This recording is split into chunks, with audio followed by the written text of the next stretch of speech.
Ағымдағы жылы облысымызда қозы құйрық саңырау құлағын өсірумен және өңдеумен айналысатын зауыт қолданысқа берілмек. Бұл жоба индустрияландыру картасының екінші 5 жылдығына кіреді. Өндіру қуаты жылына 1800 тонна. Айта кеткен жөн, қуаттылығы жөнінен мұндай кешен республикада алғашқылардың бірі болмақ. Өнімнің бірінші партиясы келесі жылдың басында шығарыла бастайды деп күтілуде.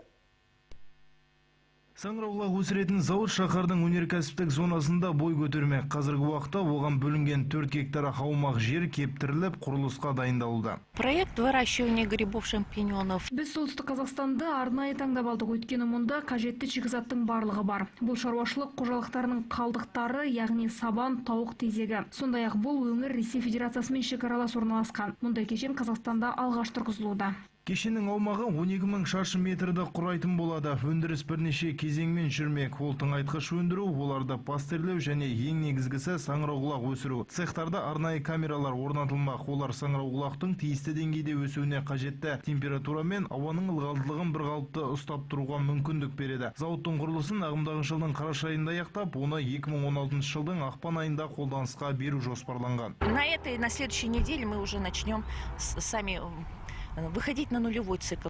Біз нөлдік циклге әлі шыққан жоқпыз. Осы немесе келесі аптада шығамыз. Мердігерлермен келісімшартқа қол қойылған. Әзірге қазықтарды қағу жұмыстары басталуда. Өнімнің бірінші партиясы 40 тонна болмақ. Келесі жылдың маусым айында жобалық қуаттылыққа шығамыз. Бұл тәулігіне 150 тонна саңырауқұлақ. Жобаның құны 1 миллиард 200 мың теңге. Оның тек 750 миллионы кешеннің құрылысына жіберіледі, ал 350 миллион нысанға қажетті құрылғыларға жұмсалмақ. Зауыт ашылысымен 90 жұмыс орны ашылып, студенттерге өндірістік тәжірибеден өтуге де мүмкіндік берілмек. Тоқтар Ғалым, Анна Куликова, Азамат Жантурин, ақпарат.